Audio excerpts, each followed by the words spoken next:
இறை இயேசுவில் பிரியமுள்ள மாதா தொலைக்காட்சியின் அனைத்து நிகழ்ச்சிகளையும் ஆவலோடு பார்த்து கொண்டிருக்கிற அன்பு நேயர்கள் அனைவருக்கும் இனிய இரவு வணக்கம். இந்த நாள் முழுவதும் இறைவனின் அருளும் ஆசீரும் உங்களை நிறைவாய் வழிநடத்தியதை உணர்ந்திருப்பீர்கள் என்று நினைக்கிறேன். இன்றும் ஒரு அருமையான சிந்தனையைத்தான் நான் உங்களோடு பகிர்ந்து கொள்ள ஆசைப்படுகிறேன். கடவுளால் படைக்கப்பட்ட நாம் ஒவ்வொருவருமே ஏதாவது சாதனை செய்ய வேண்டும் என்ற எண்ணத்தோடு தான் வாழ்ந்து கொண்டிருக்கிறோம். அவ்வாறு சாதனை செய்ய நினைக்கும் போது ஏராளமான சறுக்கல்களை சந்திக்க வேண்டிய சூழல் ஏற்படும். அதனையும் சமாளிக்க கற்றுக்கொள்ளும் போதுதான் நம்மால் சாதனைகளை நிகழ்த்த முடியும் என்பதை புரிந்து கொள்வோம். நம்மில் பலர் நம்மை நோக்கி வரும் அவமானங்களை சந்திக்க தயாராக இல்லை என்பதுதான் உண்மை. வாழ்க்கையில் சில இடங்களில் சில நேரங்களில் ஒவ்வொருவரும் ஏதோ ஒரு விதத்தில் அவமானப்படுத்தப்படுகிறார்கள். அவமானப்படுத்தப்படுவது ஒரு சிறிய சொல்லாக கூட இருக்கலாம். ஒரு சொல் அவர்களை எப்படி பாதித்தது என்பதை அவமானப்பட்டவர்களுக்குத்தான் தெரியும். இன்னும் நம்மில் பலர் அவமானங்களை தாங்கிக் கொள்ள முடியாமல், வெளியிலும் தலை காட்ட முடியாமல் மூலையில் முடங்கி விடுகிறோம் என்பதுதான் உண்மை. அவமானம் தாங்க முடியாமல் இனிமேல் வாழ்ந்து என்ன பயன் என்று நினைக்காமல் நம் வாழ்வில் ஏற்படும் அவமானங்களை தாங்கிக் கொள்வோம். அதனால் அவமானத்தை ஒருபோதும் அவமதிக்காமல் பார்த்து கொள்வோம். அதனை முன்னேற்ற பாதைக்கான ஒரு வாய்ப்பாக, சவாலாக ஏற்றுக்கொள்வோம். அப்படி ஏற்றுக்கொள்ளும் போதுதான் வெற்றிப்படியை நோக்கி நம்மால் பயணிக்க முடியும் என்பதை புரிந்து கொள்வோம். உளிகளின் அடிகளை பொறுத்து கொள்வதால் தான் ஓர் அழகான சிலை உருவாகின்றது. அதுபோல அவமானங்களை பொறுத்து கொண்டு அதனிலிருந்து சக்தியை பெற்று வாழ்வில் உயர வேண்டும். அவமானம் ஒவ்வொன்றும் அவமானம் அல்ல. லட்சியத்தை நோக்கி நடைபோடுவதற்கு ஒரு வெறியை உண்டாக்குவது அந்த அவமானம்தான். வெற்றிக்கான வெகுமதியை தரும் திறவுகோல் அது என்பதை உணர்ந்து கொள்வோம். மகாத்மா காந்தியடிகளின் வாழ்வில் நடந்த ஒரு சம்பவம். அவர் தென்னாப்பிரிக்காவில் ரயிலில் பயணம் செய்து கொண்டிருந்தார். அவர் கையில் 1ஆம் வகுப்பிற்கான பயணச்சீட்டு இருந்தது. அப்போது சோதனை செய்த ரயில்வே அதிகாரி காந்தி ஒரு கருப்பர் என்பதால் அவரை 1 வகுப்பில் பயணம் செய்ய அனுமதிக்கவில்லை. காந்தி அச்செயலை எதிர்த்தார். அப்போது அவர் வண்டியிலிருந்து கீழே தள்ளப்பட்டார். அவர் கொண்டு வந்த பொருட்கள் தூக்கி எறியப்பட்டன. மேலதிகாரிகளிடம் நியாயம் கேட்டார், கிடைக்கவில்லை. அந்த நிகழ்ச்சிதான் அவர் மனதில் ஒரு எரிமலையை உண்டாக்கியது. தென்னாப்பிரிக்காவில் இந்தியர்களை திரட்டி வெள்ளையருக்கு எதிராக அறப்போர் நடத்தினார். அதில் வெற்றி பெற்றார். மக்கள் மனதில் இடம் பிடித்தார். மகாத்மா ஆவதற்கான விதை அங்கே ஊன்றப்பட்டது. இன்னொரு சமயம் ஒரு ஆங்கில பத்திரிகையாளர் காந்தியடிகளை சந்தித்து அவரை அவமானப்படுத்தும் நோக்கத்துடன், காந்திஜி, உங்களை போய் தலைவராக உங்கள் நாட்டு மக்கள் ஏற்றுக்கொண்டு இருக்கிறார்களே, ஏன் உங்களை விட திறமைசாலியான தலைவர்கள் அவர்களுக்கு கிடைக்கவில்லையா என்று கேட்டார். அதற்கு காந்திஜி, உங்களை போன்ற பிரிட்டிஷ்காரர்களை சமாளிக்க நானே போதும் என்று அவர்கள் நினைத்திருக்கலாம் என்றார். இப்படிப்பட்ட எத்தனையோ அவமானங்கள் தான் அவரை மகாத்மாவாக மாற்றியிருக்கின்றன. நாமும் நம் வாழ்வில் வரும் அவமானங்களை தாங்கிக் கொண்டு வாழ்வில் முன்னேற கற்றுக்கொள்வோம். இன்றைய தினத்தை எடுத்துக்கொள்வோம். இந்த நாள் முழுவதும் நாம் நமக்கு ஏற்பட்ட அவமானத்தை ஏற்றுக்கொள்ள முயற்சி செய்தோமா என்று யோசித்து பார்ப்போம். மேலும் இந்த நாளில் நமது செயல்பாடுகள் எப்படிப்பட்டதாக இருந்தது என்று நம்மையே நாம் கேட்டு பார்ப்போம்.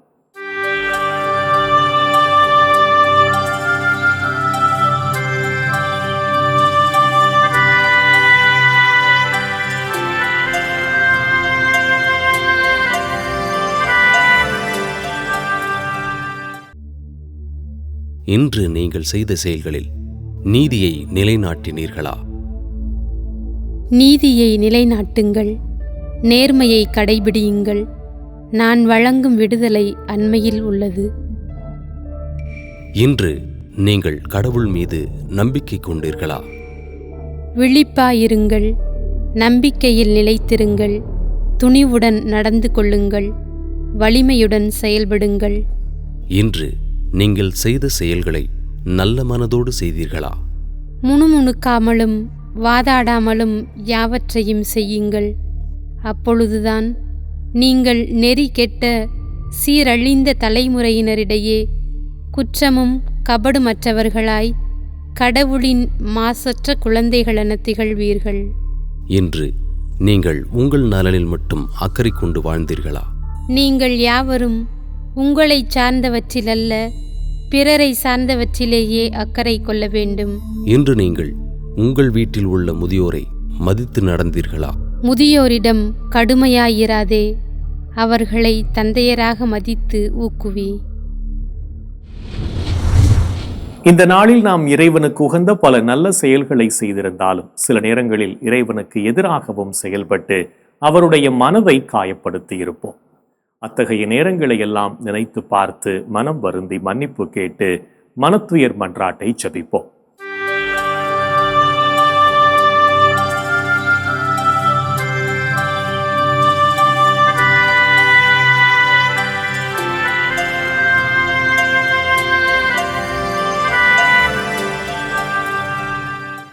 எல்லாம் வல்ல இறைவனிடமும் சகோதர சகோதரிகளே உங்களிடமும் நான் பாவி என ஏற்றுக்கொள்கிறேன். ஏனெனில் என் சிந்தனையாலும் சொல்லாலும் செயலாலும் கடமையில் தவறியதாலும் பாவங்கள் பல செய்தேன். என் பாவமே, என் பாவமே, என் பெரும் பாவமே. ஆகையால் எப்போதும் கன்னியான புனித மரியாவையும் வானதூதர் புனிதர் அனைவரையும் சகோதர சகோதரிகளே உங்களையும் நம் இறைவனாகிய ஆண்டவரிடம் எனக்காக வேண்டிக்கொள்ள மன்றாடுகிறேன். ஆமேன். மனத்துயர் மன்றாட்டை ஜெபித்ததன் வழியாக இறைவனிடமிருந்து மன்னிப்பை பெற்றிருப்போம் என்ற நம்பிக்கையோடு இறை வேண்டலில் இணைவோம்.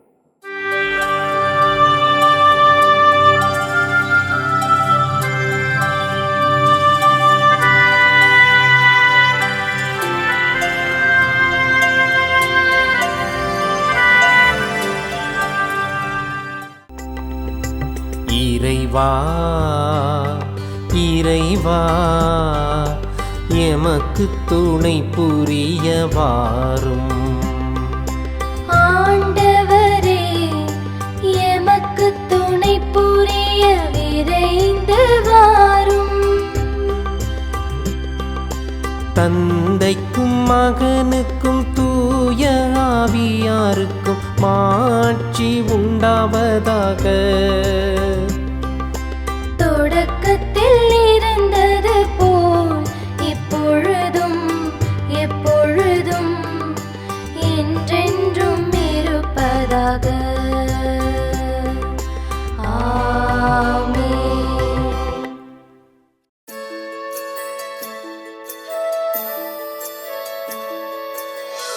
போயது பொழுது புகுந்தது இரவு, தூயனை உனது பொன்னடி தொழுதோ.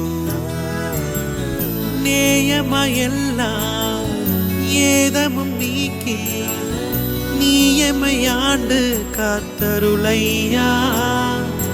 கனவுகள் துயில் வழி காணுதல் வேண்டாம், கனவிருள் பூதமும் கண்ணுரல் வேண்டாம். சினமுறு பகைவர் முரணலாம் வெல்வார், ஈனமும் உடலில் அணுகிடாது அருள்வார். ஆதியம் தந்தாய் அருள் புரிவீரே, அமலன மகனே அருள் புரிவீரே. ஜோதியே உருவாம் தூயாவியாரே, தொழுதனம் உமதடி அருள் புரிவீரே. ஆமென் ஆமென் ஆமென்.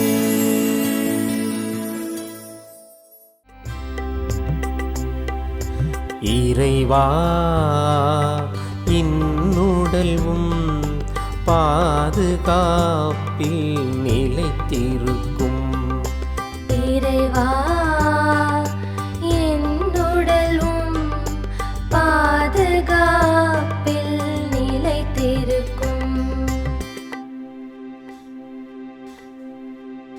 இறைவா என்னை காத்தருள்வே, உம்மிடம் நான் அடைக்கலம் புகுந்துள்ளே. நான் ஆண்டவரிடம் நீரே என் தலைவர், உம்மையன்றி வேறு செல்வம் எனக்கு இல்லை என்று சொன்னேன். பூவுலகில் உள்ள தூயோர் எவ்வளவோ உயர்ந்தோர், அவர்களோடு இருப்பதே எனக்கு பேரின்பம். வேற்று தெய்வங்களை தொழுவோர் தங்கள் துன்பங்களை பெருக்கிக் கொள்வர். அவற்றுக்கு செலுத்தப்படும் இரத்தப் பலிகளில் நான் கலந்து கொள்ளேன்.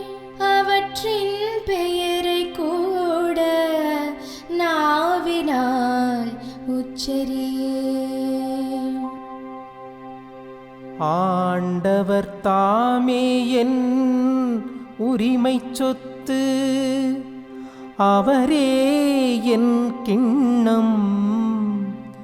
எனக்குரிய பங்கை காப்பவரும் அவரே. இனிமையான நிலங்கள் எனக்கு பாகமாக கிடைத்தன. உண்மையாகவே என் உரிமை சொத்து வளமானதே. எனக்கு அறிவுரை வழங்கும் ஆண்டவரை போற்றுகிறேன். இரவில் கூட என் மனச்சான்று என்னை எச்சரிக்கின்றது. ஆண்டவரை எப்போதும் என் கண் முன் வைத்துள்ளே. அவர் என் வலப்பக்கம் உள்ளார், எனவே நான் அசைவுறேன்.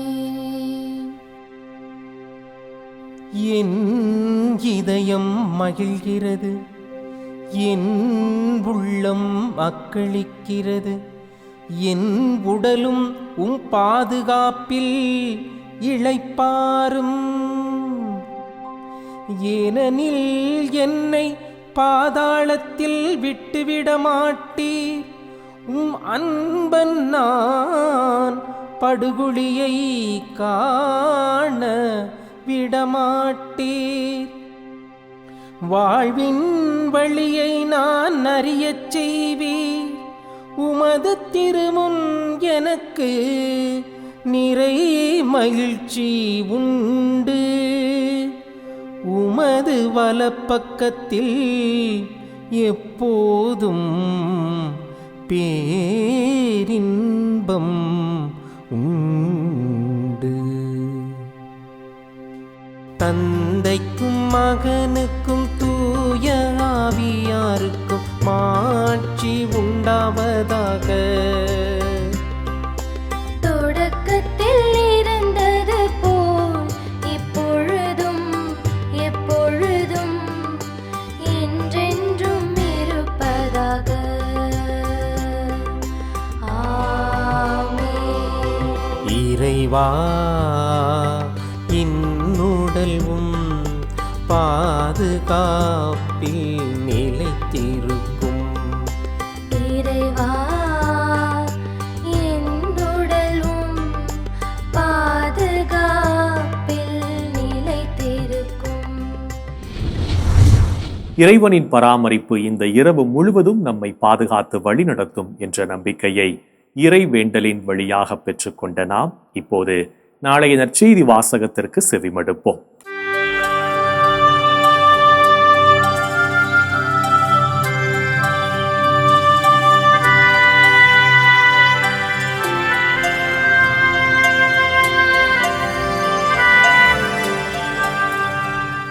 நாளைய திருப்பலி வாசகங்கள்.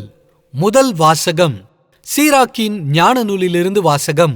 அதிகாரம் 47, இறை வார்த்தைகள் 2 முதல் 11 முடிய. பதிலுரை பாடல் திருப்பாடல் 18, இறை வார்த்தைகள் 30, 46, 49 முதல் 50 முடிய. மார்க்கு எழுதிய தூய நற்செய்தியிலிருந்து வாசகம். அதிகாரம் 6, இறை வார்த்தைகள் 14 முதல் 29 முடிய. அக்காலத்தில் இயேசுவின் பெயர் எங்கும் பரவியது. ஏரோது அரசனும் அவரை பற்றி கேள்வியுற்றான். சிலர், திருமுழுக்கு யோவான் இறந்தோரிடமிருந்து உயிருடன் எழுப்பப்பட்டு விட்டார், இதனால்தான் இவ்வல்ல செயல்கள் இவரால் ஆற்றப்படுகின்றன என்றனர். வேறு சிலர், இவர் எலியா என்றனர். மற்றும் சிலர், ஏனைய இறைவாக்கினரைப் போல் இவரும் ஓர் இறைவாக்கினரே என்றனர். இதை கேட்ட ஏரோது, இவர் யோவானே, அவர் தலையை நான் வெட்ட செய்தேன், ஆனால் அவர் உயிருடன் எழுப்பப்பட்டிருக்கிறார் என்று கூறினான்.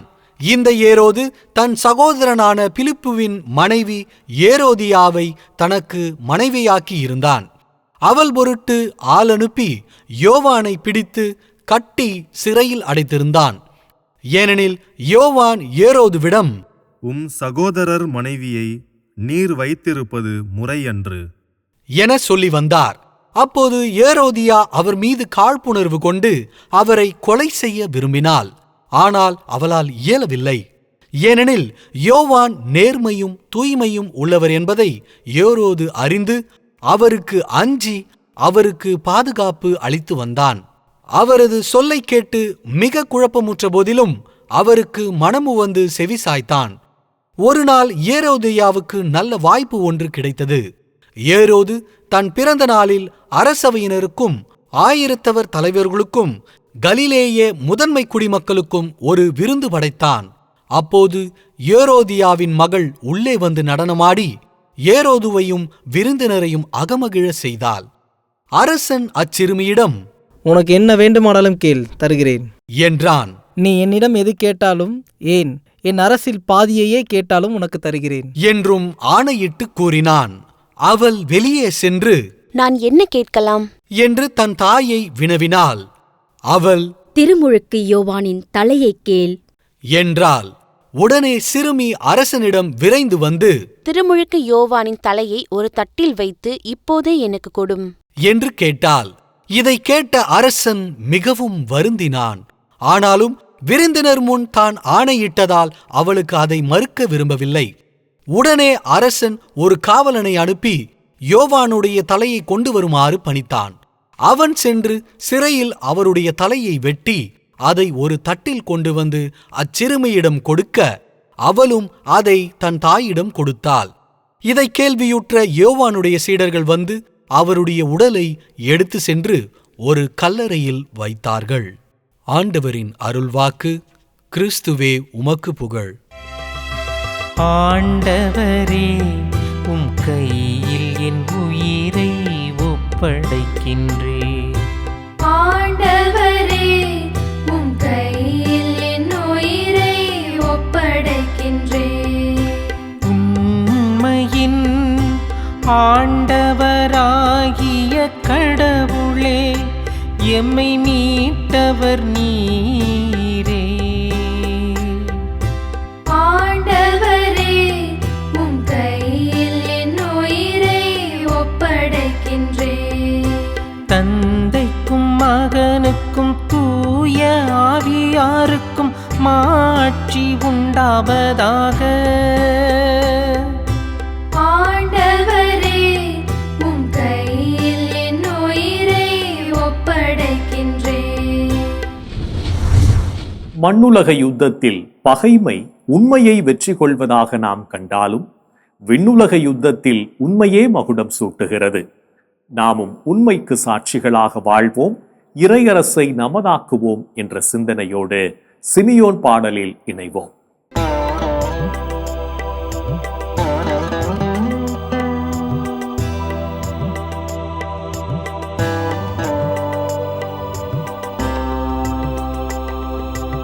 ஆண்டவரே, நாங்கள் விழித்திருக்கும் போது எங்கள் எங்களை காத்தருளும்.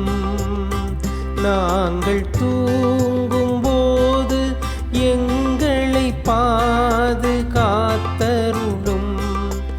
இதனால் கிறிஸ்துவோடு விழித்திருந்து அவரோடு அமைதியில் இளைப்பாறுவோம். அவரோடு அமைதியில் இளைப்பாறுவோம்.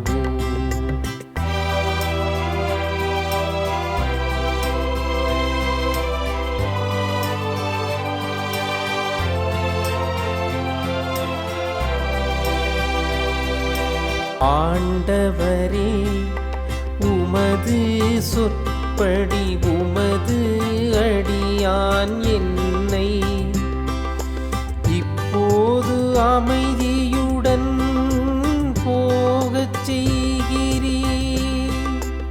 ஏனெனில் மக்கள் அனைவரும் காணுமாறு நீர் ஏற்பாடு செய்துள்ள உமது மீட்பை என் கண்கள் கண்டு கொண்டன. இம்மீட்பே பிற இனத்தாருக்கு வெளிப்பாடு அருளும் மொழி. இதுவேவும் மக்களாகிய இஸ்ராயேலுக்கு பெருமை. இஸ்ராயேலுக்கு பெருமை. தந்தைக்கும் மகனுக்கும் தூய ஆவியாருக்கும் மாட்சி உண்டாவதாக. தொடக்கத்தில் இருந்தது போல் இப்பொழுதும் எப்பொழுதும் என்றென்றும் இருப்பதாக.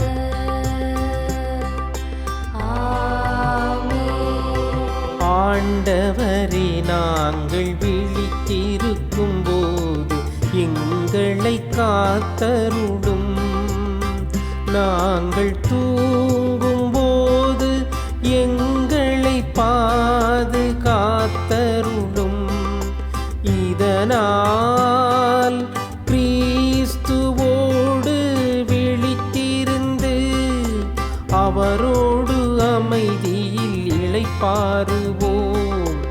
அவரோடு அமைதியில் இளைப்பாறுவோம். இறைவனின் உடனிருப்பு நம்மை ஒவ்வொரு நொடி பொழுதும் பாதுகாத்து வழிநடத்தும் என்ற நம்பிக்கையை சிமியோன் பாடல் வழியாக பெற்றுக்கொண்ட நாம் இப்போது நாளைய புனிதரை பற்றி பார்க்கலாம்.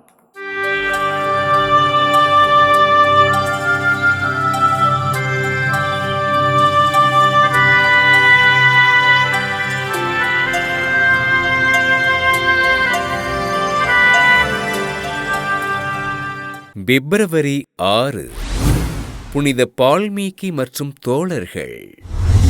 ஜப்பான் நாட்டின் துன்யோகமட எனுமிடத்தில் வாழ்ந்த வசதிமிக்க குடும்பத்தில் கிபி 1562 ஆண்டு பிறந்தார் பால்மீக்கி. இராணுவ தளபதியின் மகனான இவர் தன் கல்வியினை இயேசு சபையின் கல்வி நிறுவனங்களில் பயின்று தேர்ச்சி பெற்றார். சிறு வயது முதல் இறைபக்தியில் வளர்ந்த பால்மீக்கி இறைப்பணிகளை செய்ய விருப்பம் கொண்டு கிபி 1580 ஆண்டு இயேசு சபையில் சேர்ந்து அருட்சகோதரராக பயிற்சி பெற்றார். அருட்சகோதரராக ஆண்டவரின் பணிகளை தொடங்கிய பால்மீக்கி ஜப்பான் நாட்டின் பல்வேறு பகுதிகளில் ஆண்டவரை அறிவித்து இறைப்பணிகள் செய்தார். மறையுரையனில் சிறந்து விளங்கி மக்களின் மனங்களை ஆட்கொண்ட பால்மீக்கி ஜப்பானிய திரு அவையில் பல்வேறு சீர்திருத்தங்களை மேற்கொண்டார். ஜப்பான் நாட்டில் கிறிஸ்தவத்தின் வளர்ச்சியினை பொறுத்து கொள்ளாத ஆட்சியாளர் டொயோட்டோமி பால்மீக்கியினையும் அவரது தோழர்களான பிரான்சிஸ்கன் துறவிகள் மற்றும் கத்தோலிக்க விசுவாசிகள் சிலரையும் கைது செய்தார். கெயட்டோவிலிருந்து நாகாசாகிக்கு 966 கிலோமீட்டர் தூரம் நடத்தி செல்லப்பட்ட பால்மீக்கியும் அவரது தோழர்களும் கிபி 1597 ஆண்டு பிப்ரவரி மாதம் 5ஆம் நாள் சிலுவையில் அறையப்பட அருட்சகோதரர் பால்மீகி சிலுவையில் அறையுண்டபடியே மறையுரையாற்றி விண்ணகம் சென்றார். ஜப்பான் நாட்டில் பல்வேறு துன்பங்களை அனுபவித்து ஆண்டவரின் பணிகளை செய்த அருட்சகோதரர் பால்மீகியினை திருத்தந்தை 9ஆம் பயஸ் கிபி 1862ஆம் ஆண்டு புனிதராக உயர்த்தி ஜப்பான் நாட்டின் பாதுகாவலராக அறிவித்தார். புனித பால்மீகி மற்றும் அவரது தோழர்களின் திருவிழாவினை கொண்டாடுகின்ற நாம் ஆண்டவரின் அருட்பணிகளை செய்கின்ற இருபால் துறவிகள் மற்றும் விசுவாசிகளின் பணி சிறக்க ஜெபிப்போம். புனிதர்கள் ஒவ்வொருவரும் தங்களது வாழ்க்கையின் மூலம் இறைவனுக்கு சான்று பகர்ந்து வாழ்ந்தவர்கள் என்பதை உணர்ந்தவர்களாய் நாமும் புனிதர்கள் காட்டிய வழியில் வாழ்ந்து இறை வழியில் பயணிப்போம் என்ற நம்பிக்கையோடு நாளைய தினம் நமது சுற்றுப்புறத்தை தூய்மையாக வைத்துக் கொள்வோம். என் அன்புக்குரிய சகோதர சகோதரிகளே, கடவுள் மாபெரும் வல்லமையாயிருந்து நம்மை வழிநடத்தி கொண்டிருக்கிறார். அப்படிப்பட்ட ஆண்டவருக்கு நாம் நம்மையே கையளித்து அவரை போற்றி புகழ்ந்து அவரை ஆராதிப்போம். இன்றைய தினத்திலே நமது பெற்றோருக்காய் நாம் உருக்கத்தோடு மன்றாடுவோம். எங்கள் அன்பே உருவான இயேசு ஆண்டவரே, அற்புதமான கொடைகளாக எங்களுக்கு பெற்றோரை நீர் கொடுத்தீரே ஐயா, அந்த மாபெரும் கிருபைகளுக்காய் நன்றி சொல்கிறோம். எங்களது பெற்றோர்களை ஆசீர்வதித்திரும். எங்களது பெற்றோர்களுக்கு எல்லா விதமான நலன்களையும் ஆசீர்வாதங்களையும் நல்ல சுகத்தையும் கொடுத்து அவர்களை பாதுகாத்தரும். எங்களது பெற்றோர்கள் மீது நாங்கள் என்னாலும் மரியாதையும் அன்பும் கொண்ட பிள்ளைகளாய் நாங்கள் வாழ எங்களுக்கு கிருபை செய்தரும். அவர்கள் எங்களுக்கு செய்த எல்லா நன்மைகளையும் நாங்கள் நினைத்து பார்த்து ஒவ்வொரு நாளும் அவர்களுக்கு நன்றியுள்ள பிள்ளைகளாய் வாழக்கூடிய நல்ல பார்வையுள்ள நல்ல பரந்துபட்ட பார்வையுள்ள பிள்ளைகளாய் எங்களை மாற்றி அருளும். எங்கள் அன்பு தாயே, ஆரோக்கிய அன்னையே, எங்களது பெற்றோர்களுக்காக பரிந்து பேசுங்கள் அம்மா. இந்த ஜெபங்களை எங்கள் ஆண்டவராகிய இயேசுவே உமது வல்லமையான திருநாமத்தின் வழியாய் உம்மை கெஞ்சி மன்றாடுகிறோம். ஆமென். என்றும் வாழும் உயிருள்ள இறைவன் தந்தை, மகன், தூய ஆவியார் நாம் அனைவரையும் நிறைவாக ஆசீர்வதிப்பாராக. ஆமென். இந்த ஜெபத்தின் வழியாக இறை அருளும் பேரிரக்கமும் நம்மை நாளும் வழிநடத்தி கொண்டிருப்பதை உணர்ந்திருப்போம். தொடர்ந்து இறை ஆற்றலும் வல்லமையும் நம்மில் தங்கும்.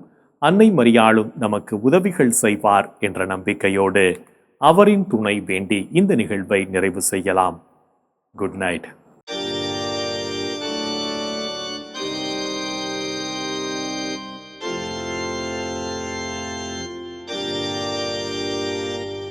வாழ்க அரசியே, தயை மிகு அன்னையே, வாழ்வே இனிமையே, தஞ்சமே வாழ்க. தாயகம் இழந்த ஏவாயின் மக்கள் தாயே என்றும் கூவி அழைத்தோம். கண்ணீர் கனவாய் நின்றும்மை நோக்கி கதறியே அழுதோம், பெருமூச்சறிந்தோம். ஆதலால் ஏமக்காய் பரிந்துரைப்பவரே, அன்புடன் எம்மை கடைக்கண் பாரே. திருவயிற்றின் கனியாம் இயேசுவே, இம்மை வாழ்வின் இறுதியில் காட்டுவே. கருணையின்